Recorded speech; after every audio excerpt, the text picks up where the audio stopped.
What if I told you that one of the most elegant, explosive, and confident footballers the world has ever seen was secretly driven by a lifelong fear? A fear that he was never good enough for his own father. This is the unbelievable, untold story of Thierry Henry.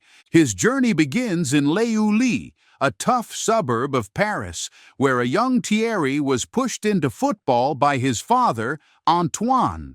The crazy part? Thierry wasn't even that interested in the game at first. But his father's ambition was relentless.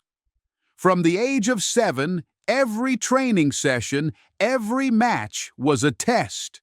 His performance on the pitch became tangled up with his self-worth, creating a pressure cooker that would forge both a genius and a hidden trauma.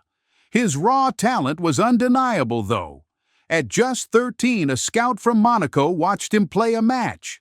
The score was 6-0. Thierry scored all 6 goals. Monaco wanted him instantly.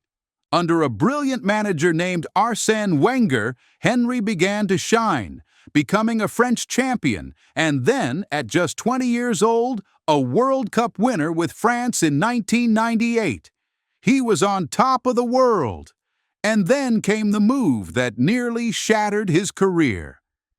In 1999, he joined the Italian giants Juventus, and it was a disaster. Played out of position, stifled by a defensive system, he was a shadow of himself, scoring just 3 goals. The confident World Cup winner was humbled. He later admitted that when he left Italy, he had to be re-taught everything about the art of striking.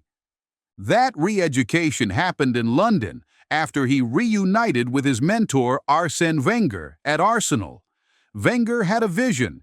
He moved Henry from the wing to the center-forward position he was born to play. But it wasn't instant magic. Can you believe he failed to score in his first 8 games? People had doubts, but Wenger's faith never wavered. And then it clicked. Henry didn't just learn to be a striker, he redefined what a striker could be. This was the era of va-va-voom. Picture this. Against Manchester United, back to goal, he flicks the ball up with one touch and, on the swivel, smashes an impossible volley into the net. Against his rivals Tottenham, he picks up the ball deep in his own half and embarks on a 60-yard journey, shrugging off defenders before coolly slotting it home.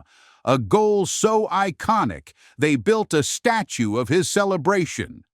He was the undisputed king of the legendary Invincibles team, a side that went an entire Premier League season without a single defeat. But one trophy eluded him, the Champions League.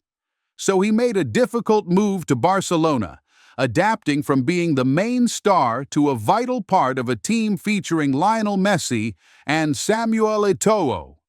In 2009, his hard work paid off as the team won an unprecedented 6 trophies in 1 year, including that coveted Champions League. After conquering America with the New York Red Bulls, he made one last emotional return to Arsenal on loan in 2012. In his first game back, he came off the bench and scored the winning goal. The celebration wasn't of a superstar. It was pure, raw joy. He later said it was the first goal he scored feeling like a fan, living out a dream. Thierry Henry's legacy isn't just the club record 228 goals for Arsenal or the endless trophies. He was an artist who changed the game with a unique blend of explosive pace and balletic grace. But perhaps his greatest triumph came after he hung up his boots. He courageously opened up about his lifelong battle with depression, revealing the insecure boy who was always seeking his father's approval. The man who spent his career chasing athletic perfection ultimately found his truest self by embracing his own imperfection, proving that the greatest strength isn't in never falling, but in having the courage to show your scars.